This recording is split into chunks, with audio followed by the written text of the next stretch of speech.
My talk today is around issues I've been concerned with all my life about social policy delivery, and particularly the role of discretion in relation to it. As a kind of warm-up talk of the conference, I might ramble around a bit. There will be a bit of my own history in this account, a bit of social policy history, but I hope all adding up to a series of things that are important for contemporary times. Let's see, I've got this bit right. So basic plan of the lecture, an introduction, social policy deliverance in context, some issues particularly about an old debate for and against discretion, particularly associated with social systems, on to wider issues about trying to minimize discretion, the issues about what I would call the relationship between the routine and the exceptional in social policy. Some back to my title about the coroner and the auditor, and then some final comments on issues about blaming in this context. I was going to engage, thinking I had rather more time than I have, in a little bit of a digression around my title. I think I'll cut it a little bit shorter than I'd originally intended to. But where does the quote come from? Better to satisfy the coroner than the auditor. I sometimes say that the wrong way around. I was a very young officer, just being recruited to the National Assistance Board, a long while ago. And I was called in to the manager's office to meet the manager on the first day. And he seemed to me a very elderly, grisly old character. In fact, he must be much younger than I am now, but never mind. And his experience went back to the days of being a relieving officer in the interwar period. And I expected some sort of pep talk about what I was going to do, and I got a bit. But the highlight from that pep talk, which has stayed with me to this day, was that he said, better to satisfy the coroner than the auditor. And it seems to me that is an extremely pertinent theme for today. The sense in which there is, in social policy, obsession with satisfying the auditor and a series of potential problems about not being able to satisfy the coroner. And it seemed to me extremely pertinent to the modern day to go back to that saying. At the same time, it did remind me of some of the issues about practice in the National Assistance Board in those far-off days. And I think probably amongst the issues about practice, I was very clearly taught was that as far as the relief of poverty was concerned, the buck stopped with me as the responsible executive officer. So that, faced with a telephone call, for example, from the mayor's office, my response was to say, right, send them down to us, send them down to our corner office and see what we can do. So I was taught that from an early stage.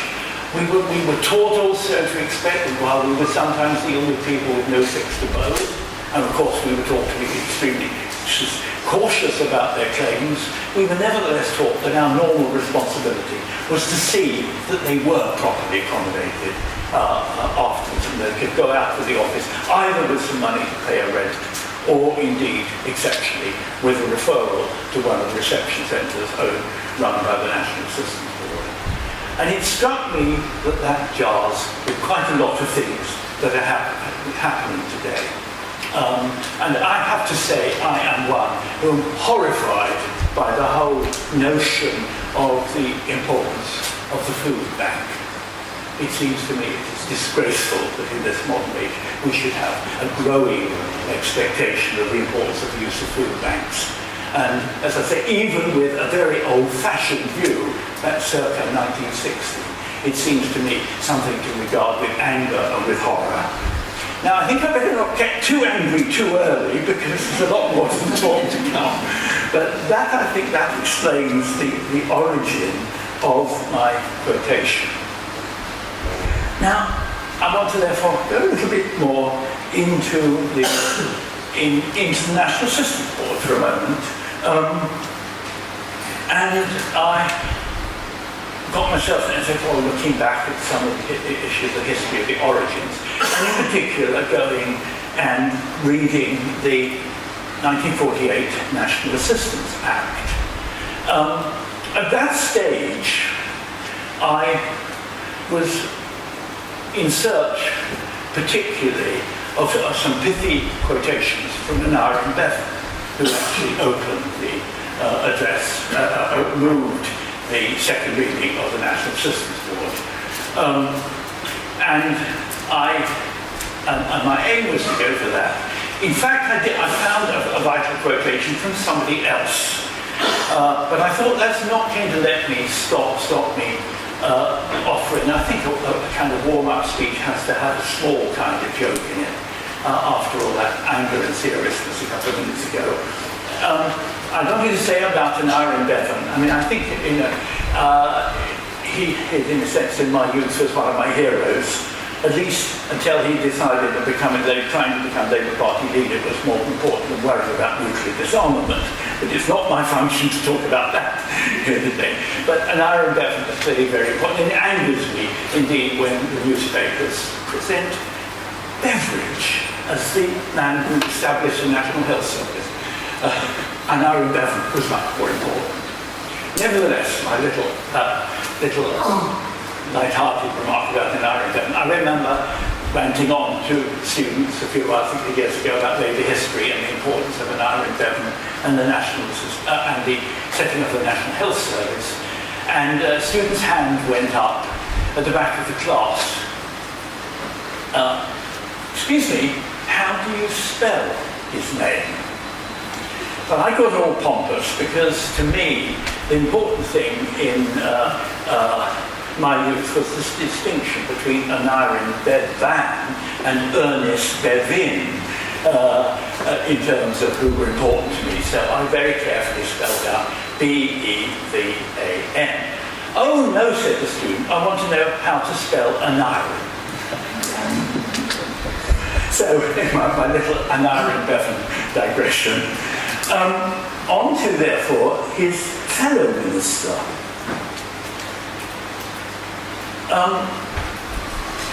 Who was another man of Welsh mining valley origins, James Griffiths, and who was the Minister of National Insurance. And he wound up the debate. And in the course of winding up the debate, he came up with this interesting statement. I'm hearing feedback. I hope you are a bit. He said, in the field in which the Assistance Board will make cash payments after July, there will be an infinite variety of human needs to meet. Such an infinite variety that I'm certain it cannot be met by any general scale or special standard scale, however generous. It is therefore essential that from the beginning the board should realise that they will not be able to fulfil their task adequately until they exercise a wide measure of discretion in their payments over and above, my emphasis, over and above the standard scales. And that, in a sense, was the view that was being endorsed for me in that statement about the coroner and the auditor, the notion that the buck stopped with us and that our responsibilities were to look over and above the standard scales, and that included within it the notion of the importance of response to immediate need.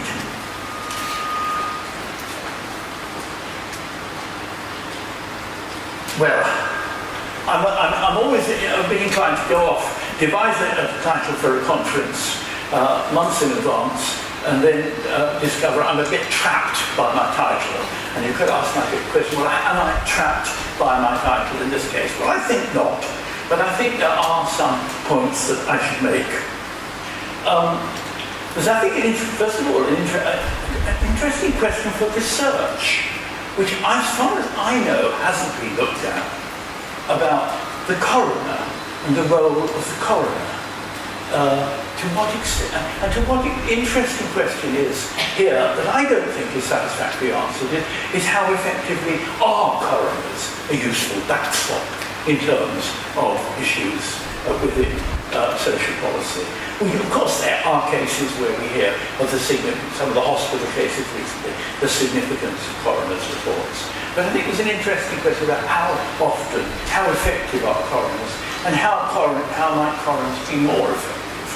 So I think that it is worthwhile for focusing on the issue about the coroner, even if the coroner is not always terrifically important in practice. But I suppose the key point in making the auditor-coroner contrast is the notion of the distinction I might call between caring and counting. And that's, I think, where my emphasis wants to be. The other sense in which I fear of being trapped in my title obviously goes back to the social policy delivery in challenging times bit. And I do want to say, or I'll come back to it, I won't labour it at this point, I'm talking here particularly about delivery issues, but I don't want to imply that some of the things, or many of the things that are wrong with social policy in this country at the moment can be easily solved by simply tackling the delivery issues. So I do want to emphasise that I think one needs to see delivery issues in context. I don't think one wants to buy, I'm not in any sense wanting to buy in today to the view if only policies were administered more efficiently or would be well.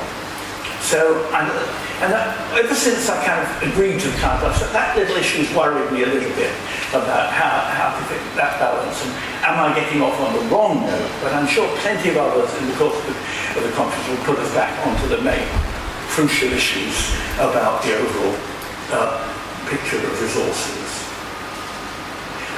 So I do want to question some of the delivery assumptions of today. And I want to start with my early history and therefore those social assistance issues, but in due course go rather wider. The obvious next question is, am I a nostalgic old fool? Were the 60s that good?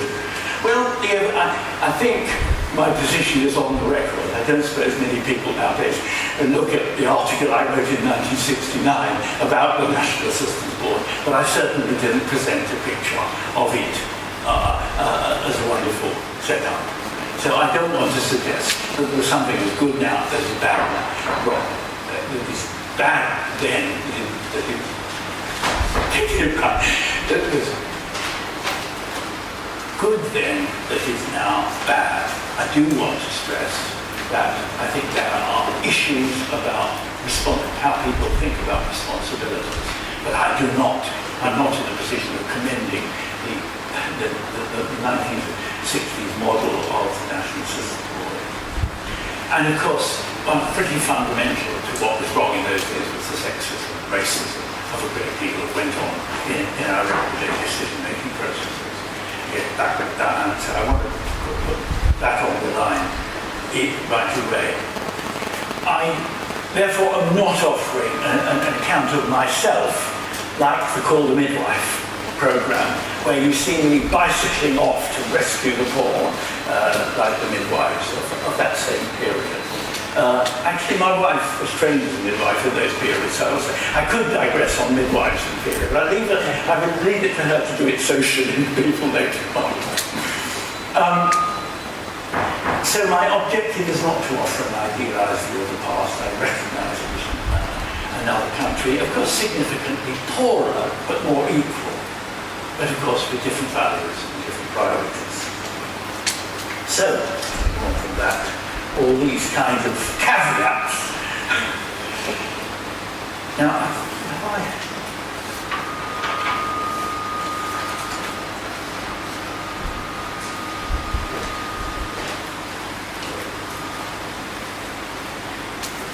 So, delivery issues must not bypass issues about lack of resources. And I've been, certainly in my more recent work, very influenced by the writings of Michael Lipsky on issues about street-level bureaucracy. And he suggests that street-level bureaucrats will never be free from the implications of significant restraints, and that demand will always increase to meet the supply of services. I think that sounds, although it isn't true of Michael Lipsky's writing as a whole, that sounds a pretty hard line, almost new right kind of statement.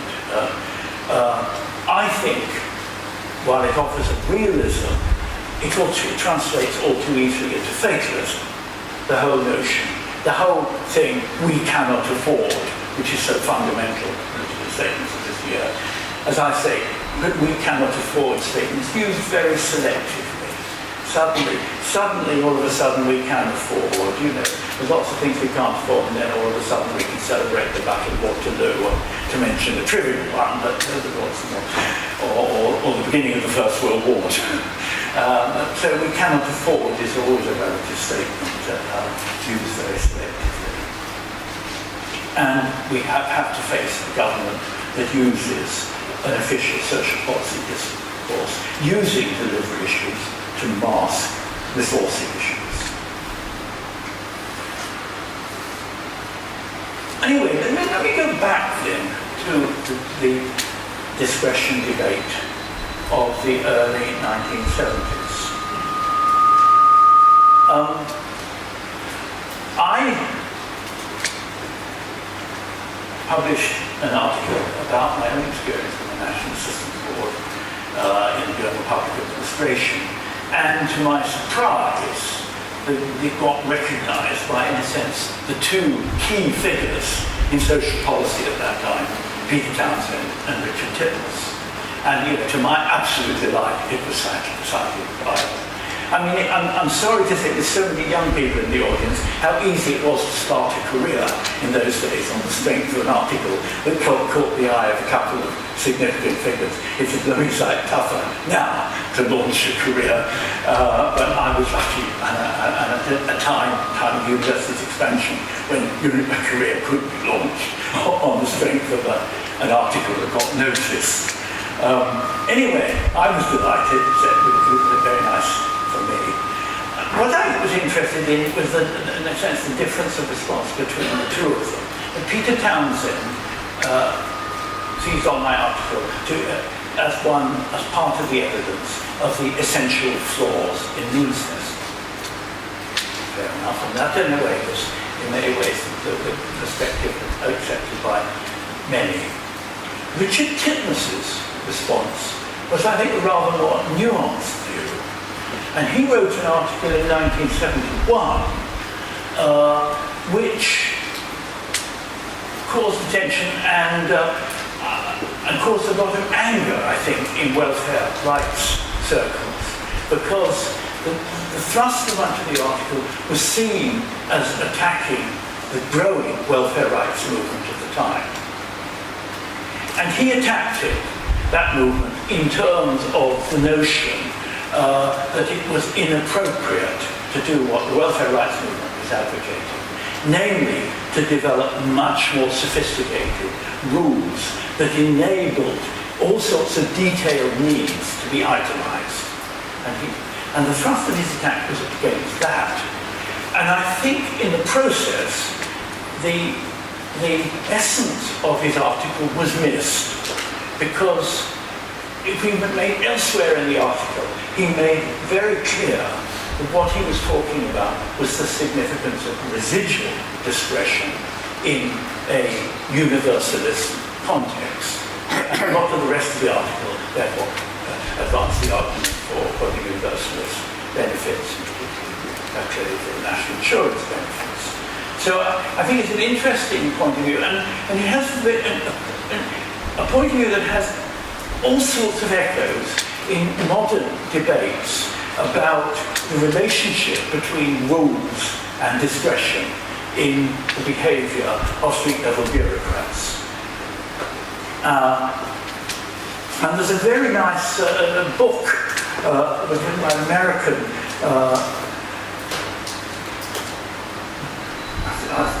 for a moment I was getting it set up, but I've written it down in my notes as Jewell, a book by Christopher Jewell, wrote a very nice book in which he made comparisons between the United States, Germany and Sweden.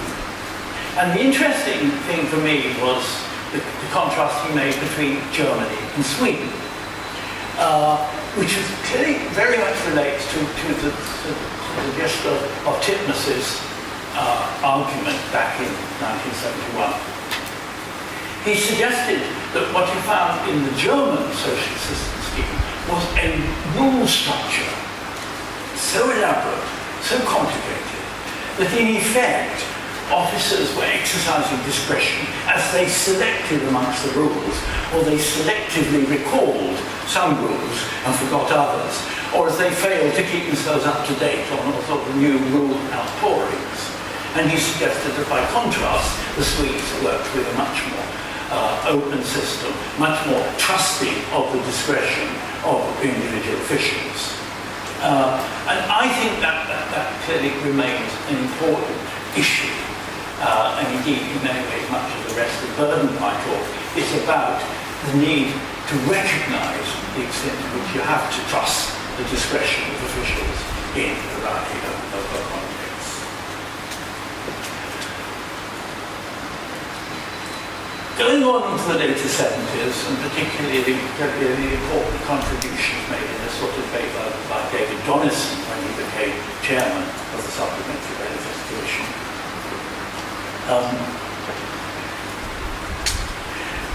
where he was clearly very heavily engaged in the question about how could supplementary benefits discretion, supplementary that was called then, how could that discretion be simplified? How could various forms of discretion be eliminated?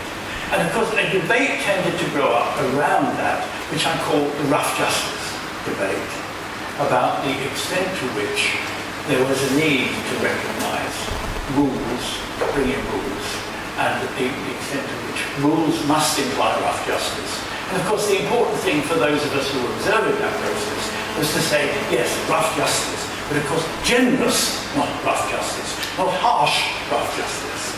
And clearly, that's a difficult line to draw, and in many ways, because what we're talking about today is plenty of rough justice, but harsh rough justice. So I think that's an important way of looking at that debate. So where are we now? We have mass means testing, much more mass means testing than before, with mass delivery techniques, clearly much heavier use of modern technology, of electronic technology. We have delivery techniques, and we have not necessarily, indeed, simplified means testing. It is often very complicated means testing, operated through complex technology. And so I think what we have therefore is a situation in which the rough justice problem has been solved in essentially a negative way.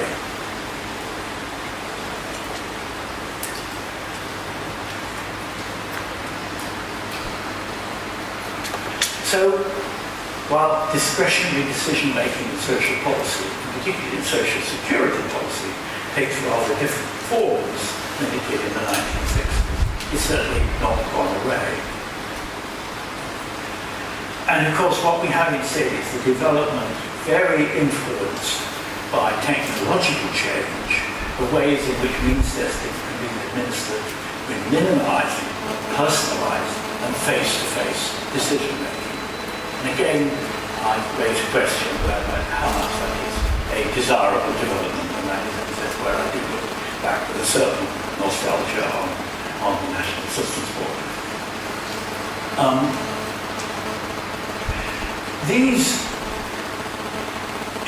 decision-making, however, is throwing up continually new problems for which automated solutions are extremely difficult without a great deal of rough testers. At the same time, because here one has to have this wider context in looking at this issue, a whole lot of simplifications that historically didn't involve needs testing have been abandoned. And here I go back to Titmus's, the way Titmus was looking at this issue. Much of the social insurance that Titmus saw as important to reduce discretion to a minimum has gone, particularly in relation to treatment of unemployed people and sick and disabled people. Much of the social systems have been fundamentally undermined. So there's a whole set of problems that simply follow on from that undermining of social insurance. But secondly, of course, a whole lot of problems that follow on from the elimination of the direct subsidy of social housing, leaving behind all sorts of questions around the questions of housing benefit and rent support. So that we have, in a sense, a lot of very complicated decision-making operating a situation in which various more simplified ways forward have been eliminated.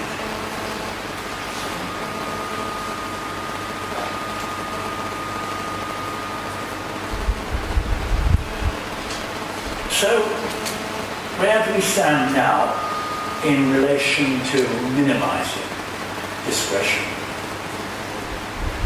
The thrust of government policy has been to try to develop these assessing forms that will facilitate mass production and minimize discretion.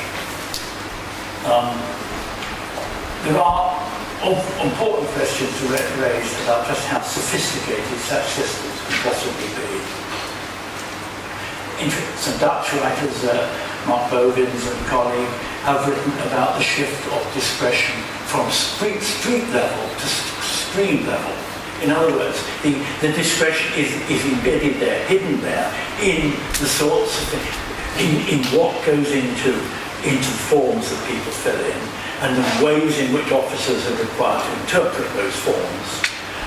And in a way, a lot of discretion is hidden in there, in a way. That doesn't necessarily, and essentially my point is minimize discretion.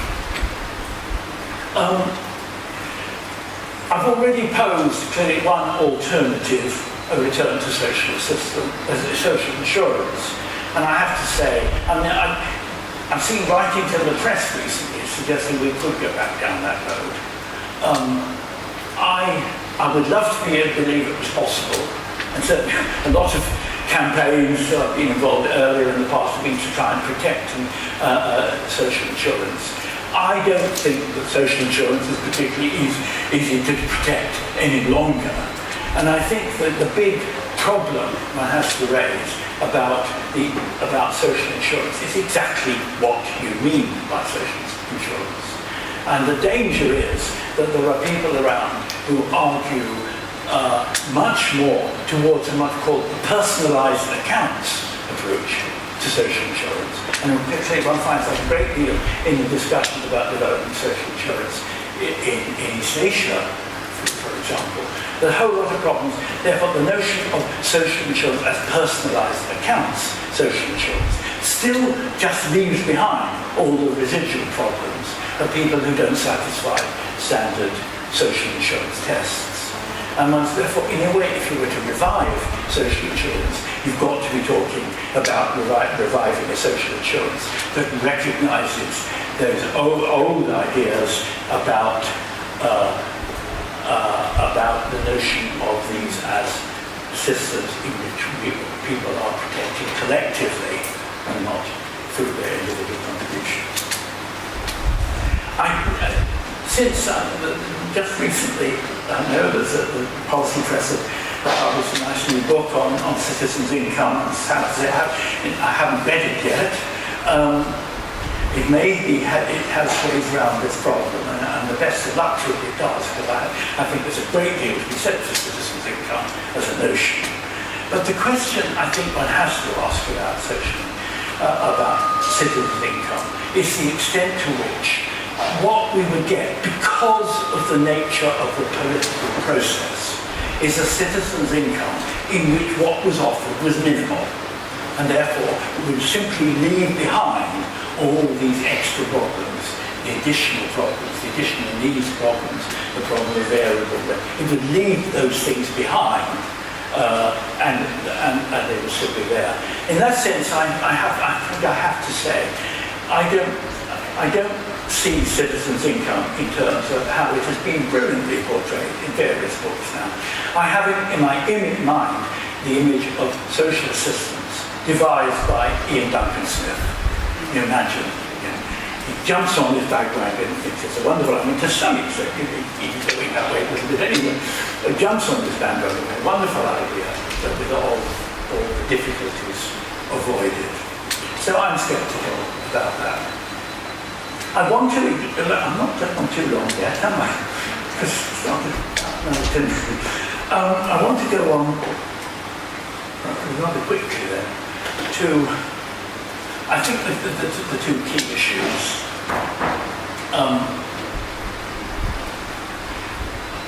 about housing costs and about unemployment.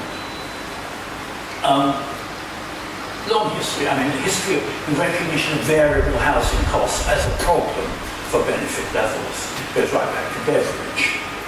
The earliest solution was, in the early days, the National Assistance Rent Addition. But this, of course, was operated in the context of a world in which the variations in housing costs were comparatively slight, and there was a considerable volume of subsidised social housing. What, of course, we then got was a shift away from the subsidising of housing to the subsidy of people through the notion of housing benefit. And, of course, those things occurred in the context of policies that both damaged social housing policy and rent control at the same time. So what we now have is a situation in which routine benefit policies are getting in increasing difficulties about handling massive rent variation. And in any case, massive rent variation is seen as a problem, and we have presented by the politicians this sort of image of people going and getting themselves much nicer houses than they can possibly afford, or failing to move from the big houses into apparently those wonderful range of cheap small houses that are available if only they look properly, which we all know to be complete nonsense. So we have a situation with people trapped, in a sense, by their rent levels, and the government is treating that as something to squeeze. The rough justice remedy has been to squeeze down on, so that actual rental costs are increasingly disregarded. Actual availability of other housing is disregarded. And very little attention is given to how families use housing, or whether it's reasonable to expect families to move. All sorts of digressions I could go on to there. I've experienced it with my own children. I'm now seeing my own children experiencing it with their children. The teenagers who come and go from the household, the complexity of the variable household, in which these kinds of oppressive policies about the moment somebody moves out, you should be moved to a cheaper house, is absolutely appalling and dehumanizing. The question here obviously sits here, and I really end up putting it as a question, at least in the current context. For heaven's sake, surely there is a need for some people to exercise discretion. If the government won't budge on the basic structure of rules, at least there ought to be some scope for recognition of exception cases.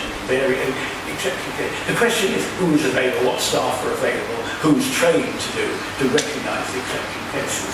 So I think it begs the question about which way to go, but it does raise the discretion problem. Support for unemployed people. I come up with a couple of contrasting views. We've had enough 1960, now we're back to 1909, and Winston Churchill. And I love this quote, when Churchill's view about how the social insurance scheme should be set up. He used, of course he used the male pronoun, that as far as the individual behaviour is concerned, he has insured himself against the fact of unemployment, and I think that it's arguable that his foresight should be rewarded irrespective of his dismissal. But the last bit then I do not like mixing up moralities and mathematics. I got an interesting kind of proposition for the modern world. And here we have one of Churchill's successors, the Chancellor George Osborne, in the statement only a couple of weeks ago in which he altered this whole issue of how soon benefit systems should start. It's a longish quote there, I know you can read it all. I think I wanted to emphasise a bit that it comes after the 7-day week, because it's, I think, interesting. These 7 days should be spent looking for work, not looking to sign on. We are doing these things because we know that they help people to stay off benefits and help those who are on benefits to get back to work faster.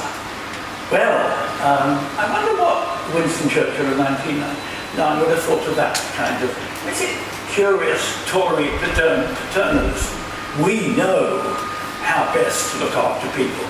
Deprive them of some money and make sure they get on with getting a job. Very different.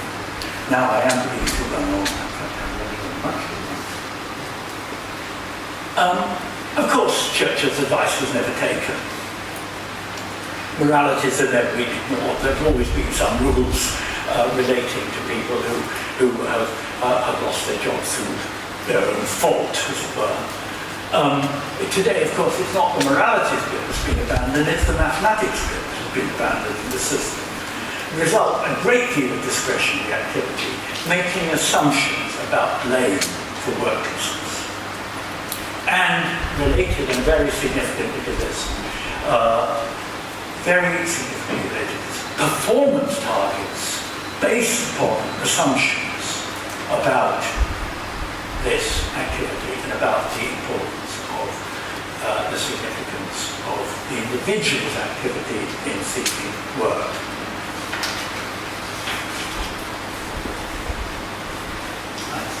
I didn't think I was going to cut back as much of this, and I think I'm going to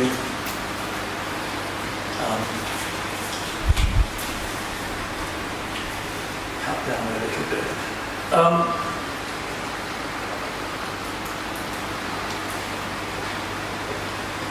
I'm really going on at this stage to questions about if you take my case for saying that the issues about discretion have not gone away, you're left then with a set of questions about, well, therefore, if there is to be discretion, where is it to be exercised? Who is to do it? And I want to talk about really one or two possibilities here. First of all, what I call two blind alleys. The notion give discretion to local government. We've been here before. In social policy, some of the old people here will know the many activities of Bill Jordan and his campaigning about the danger of giving money-giving powers to local government or to social workers in particular. And I won't therefore digress on that very much. There is a nice localist ideal here, one that certainly I came to accept very much in the days when I worked in Bristol with people and worked particularly closely with local government. And I have to say I have, in a way, pro-local government sentiments to this day, and indeed my own offspring working in local government. So one would like to take a pro-localist view. The reality is local government is too tightly controlled by central government. And indeed, were you to go back to the one, it's a sort of romantic socialist saga of the behaviour of popular borough councils, or popular councils' resistance to central policy was pretty effectively squeezed out in the 20s and 30s by central government. So the problem seems to be essentially about giving discretionary powers to local government in this context is that you're likely to get downward discretion. And I think that the evidence in relation to the shift over the social fund is already beginning to show evidence of that. The other notion is clearly around, in relation to Mr. Cameron's rhetoric and so on, issues about the roles of voluntary and private agencies and the value of, in a sense, of these powers going in that direction. And of course, very significant, particularly in the field of employment, a whole lot of these powers have gone to private agencies of one kind and another. And I think the essential issues here, we do seem to me to need to be pretty fundamentally addressed, are the issues about what the implications of a contracting system, what I call here the logic of delegation. The giving of a contract, giving a delegation involves a contract to carry out a specific task with specific rewards guaranteed if it is done as required. Such a contract has to specify an expected performance, and the principal has to collect evidence to ensure that this performance occurs. The contract has to deal, and I don't want to be naive about this, the contract has to deal with both quantitative and qualitative issues. And it is, in a lot of areas, reasonably possible to specify contract, to draw up good contracts that have been done all the while by local government to deal with qualitative issues. In the field of refuse collection, a great deal has been done in relation to contracting involving expecting standards of quality. But quantitative considerations tend to dominate. These carry through to expectations about the duties of the staff of the agencies.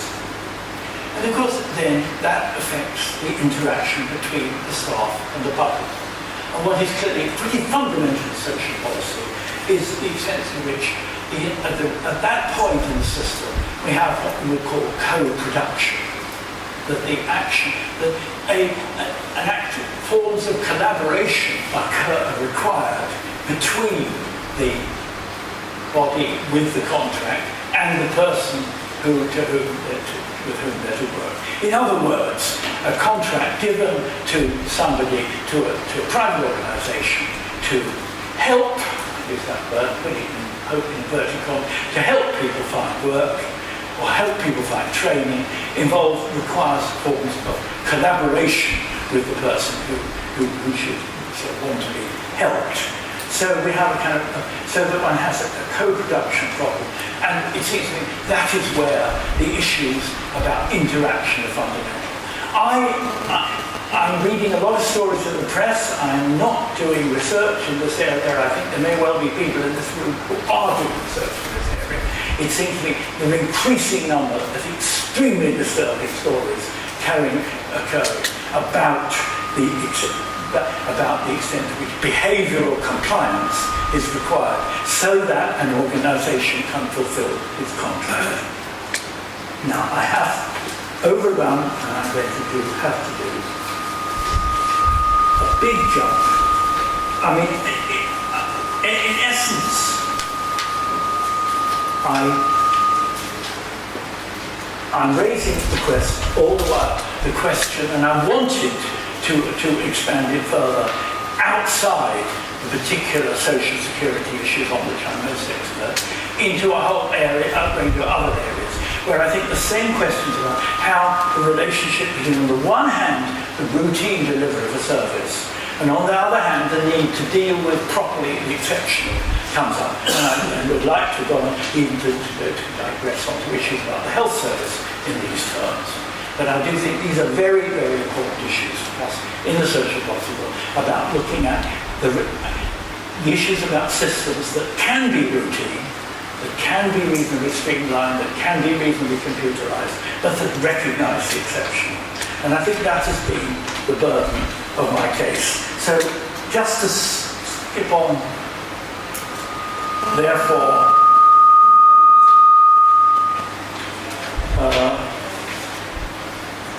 I mean, quickly, should my title be better to satisfy the coroner than the chancellor, rather than the auditor, is attention to delivery problem beside the point in challenging times, essential to challenge the invocation of the necessity of austerity. And it's appropriate to see this as a cover for cynical and savage disregards of both unmet needs and the way people and services are delivered, the way benefits and services are delivered to vulnerable people. Routinized, auditor-driven policies tend to deliver rough justice. A duty of care needs to imply facing the notion of upward-facing discretion. It's a need to ensure that those who deliver public policy see their own commitments in that direction and are supported by the management system, not threatened by it. In other words, I mean, it's been a bit of Julian Legrand's Knights and Knaves, that Julian's solutions, I fear, treats everybody, in the long run, treats everybody as knaves, puts them in a position where, therefore, they don't feel that the system supports creative discretion. And I think the system has to do that. But delivery issues cannot be addressed without reference to resource issues. And it's been a long tradition in social policy. I see some people in the front row here who've written a lot about this, about blaming the victim. We must, alongside blaming the victim, there's plenty of that going on, we must recognise another kind of blaming goes on, blaming the public agencies and their staff who deliver public policy without the resources to do it properly. Thank you.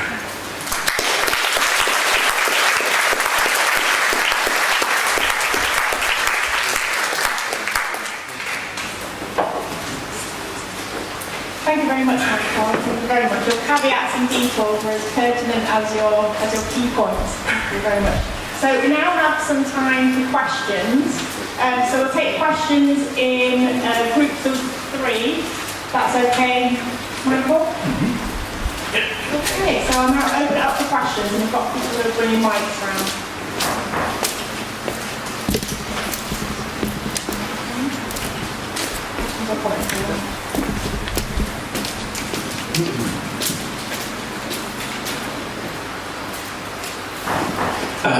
Thank you. So very quickly, just one point on your talk.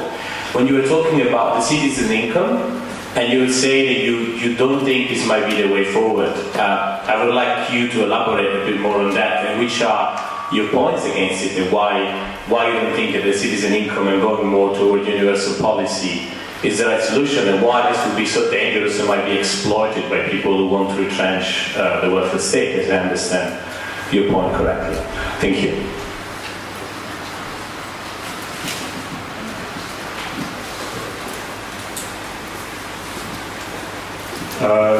Just a question from the back. Just a slight concern that the anger is too nostalgic, and we need to actually understand what's happening with social policy delivery on the ground and how much is still invested, albeit in an era that is hardly conducive to kind of some of the things that you might want to see happening. But what's actually done with it and how effective those mechanisms might actually be, and some of those delivery agencies might be in a new kind of delivery context. So my concern was more that the rightful argument for creative discretion becomes also a rightful argument for a blank checkbook. You know.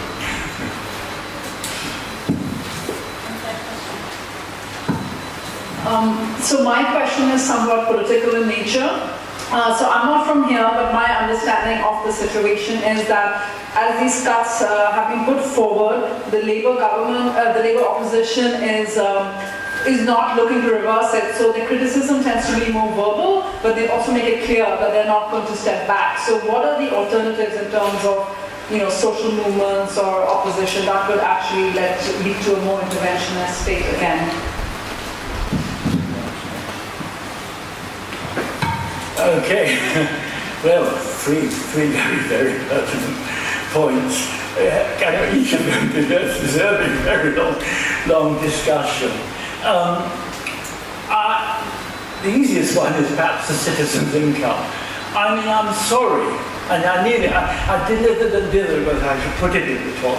I'm sorry to stand on a public platform and seem to criticise citizens' income. I think it has remarkable merits. To some extent, after all, we are moving in towards citizens' income for my own generation. Indeed, we are moving towards a kind of citizens' income approach to older people. And of course, this is something that Tony Atkinson championed, the extent to which what we are getting it as far as one particular category of people, the older people, is concerned. The problem, the problem seems to me to lie very much, as I hope I suggested at the time, in the realm of political realism, of and the extent to which a process. Well, I think there are two things.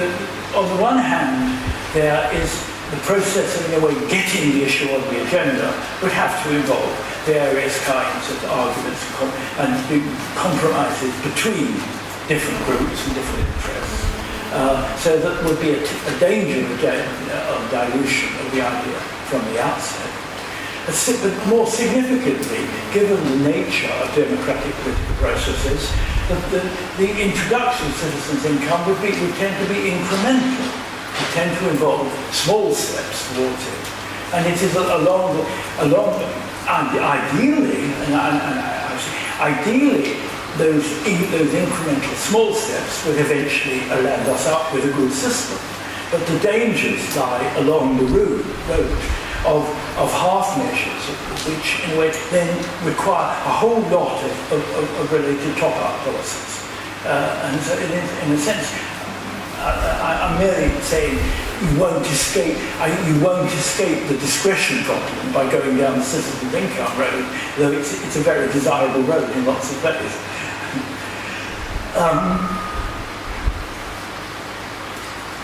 Yes, creative discretion in the blank checkbook. Yes, I think, but I think herein lies a whole set of problems that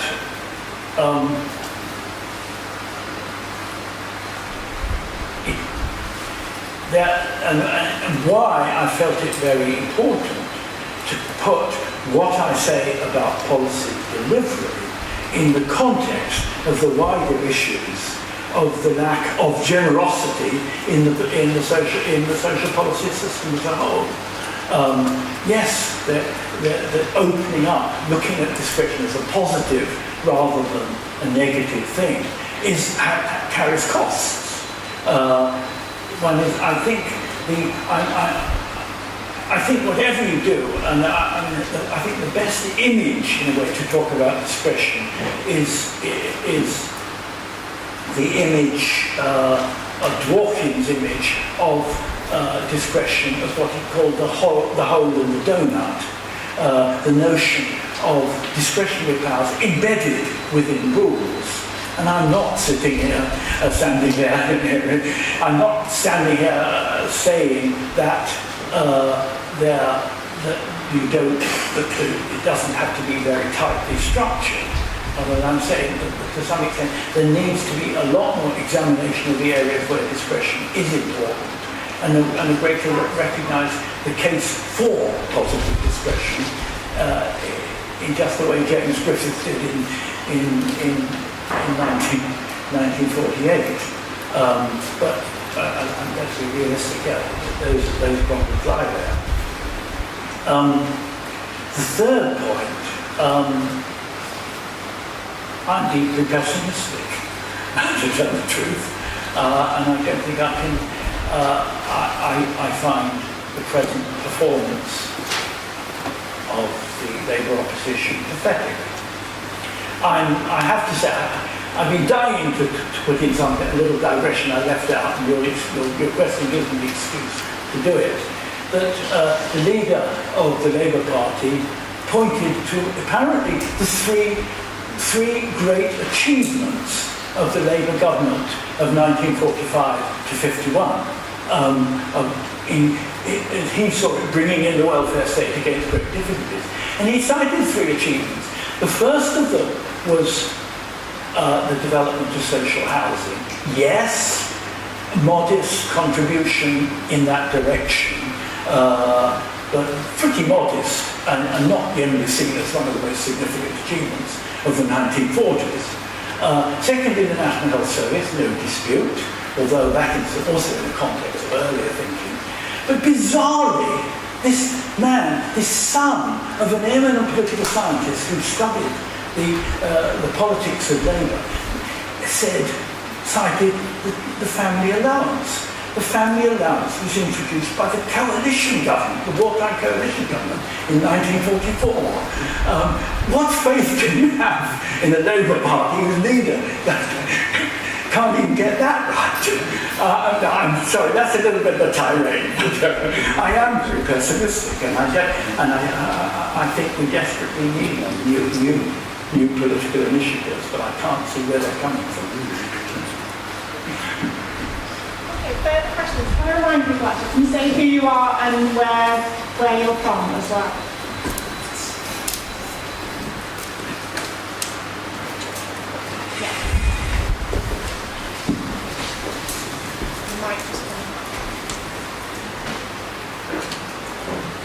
I'm Kevin Gillen from the University of Hull. It seems from the delegate list I'm the only person here from the University of Hull, which is once used to have a proud social policy department, but I teach now within a faculty of health and social care. I'm listening to your pessimism, and I want to say that I'm equally pessimistic, but I'm wondering whether we're in danger of becoming like King Canute in hankering after a welfare state really that no longer or never really existed in the way that we wanted it to. And I wonder whether we should move towards more innovative solutions or even begin to move towards private sector solutions if they provide evidence of more effective outputs. And that's where the optimism would be, because it seems to me that no political party is arguing for a bigger state at the moment. And I, as somebody on the left, feel very much like King Canute, drowned a long time ago, hankering after a renewal in social insurance. That's my question.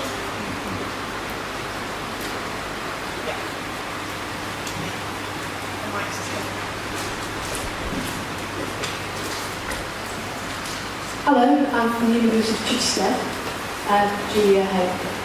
My question is, you might have been one of the slides that you skipped, I saw the word governance. My question is around governance and accountability and responsibility, and how does that fit into your initial question? Sorry, what responsibility? Accountability and responsibility. Yes. Right. One more question, and then. Paul Hemman from the University of Queensland, Australia. Just following up on that question, and I guess the point about auditor-driven policy being rough just, delivering rough justice is a point taken. I guess the question I had was, how do you stop the rough justice occurring through the reintroduction of discretion, which you're advocating for? What are the lessons that we've learned from the 1970s debates? And that goes back to the question about where is the role of appeals and review within this whole space. Can I take those backwards? I mean, and first of all, I don't think I argued for the reintroduction of discretion. I think what I said was discretion is there. It hasn't gone away. That it's there, and particularly my employment examples. This is an area that is absolutely, totally, it is riddled with discretion because there's a whole series of arbitrary decisions being made in the context of a difficult labour market, a whole lot of arbitrary decisions made by junior public officials about how feasible it is for individuals to get work. So I do dispute that I'm arguing for the reintroduction. I'm rather arguing, I hope, and I'm sorry if I haven't made this quite clear enough, I'm rather arguing for the recognition of the reality of discretion and then for very careful attention to how it is structured and handled inside the system. That I think is a very different kind of proposition. I know, and I recognise it in a way in my own influence. I know, as it were, one of the oldest members of the Social Policy Association, I'm in danger of doing a nostalgic piece, and this is picking up on the first of these points. I know I'm in danger of that.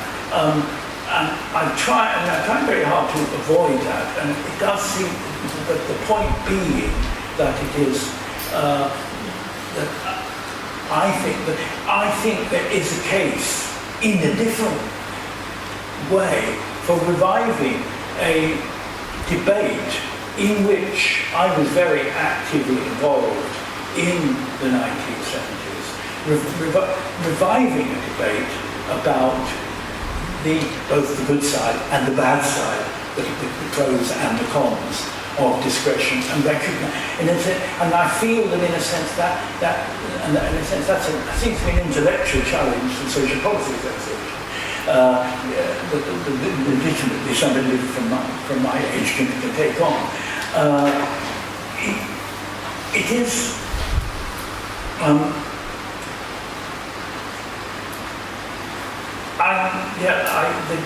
The notion, therefore, of nostalgia altogether about the welfare state, we cannot bring back. Well, yes, there's lots of areas where we've got to be realistic, and part of my point about the difficulties that would be involved in trying to revive social insurance follow on that idea that the sense that it seems to be pointless to trying to argue for turning back the clock. There seems to be an issue here, and I'm sure others will touch on it a lot in this conference, about the case in which there is, that we in social policy have an important role in terms of arguing against the extraordinarily negative characterization of social welfare in the present world. And that we have a role in relation to that. I, along with quite a number of the professors in this room, signed the letter to Ian Duncan Smith that got into the newspapers attacking government welfare policy. I did it with some misgivings about the extent to which members of an academic organisation should get involved in political advocacy. It seems to me, nevertheless, we have a series of things to say about how welfare is administered, and we have a variety of evidence to deploy in relation to how the welfare state works, which is important that we deploy, and that would tip me over onto the side of being a signature. So, I mean, as in old-fashioned leftist language, I think we've got to go on with the struggle. I'm missing out the middle point. Accountability and responsibility.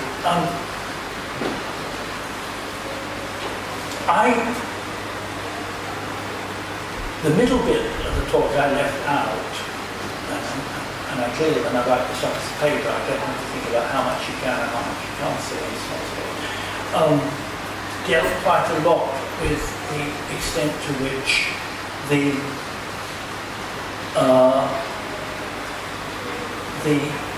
debate about accountability has in recent years been particularly around the questions about the accountability of professionals, and there have been a series of issues therefore about, particularly of course about the health service, but also about social workers and indeed about teachers and about our own profession, about the questions about accountability.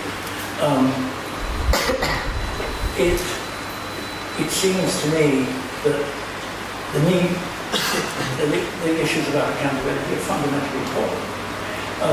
They have development of policies in relation to accountability need to be developed in collaboration with professional decision makers in a context in which they are trusted to be in terms of their commitments.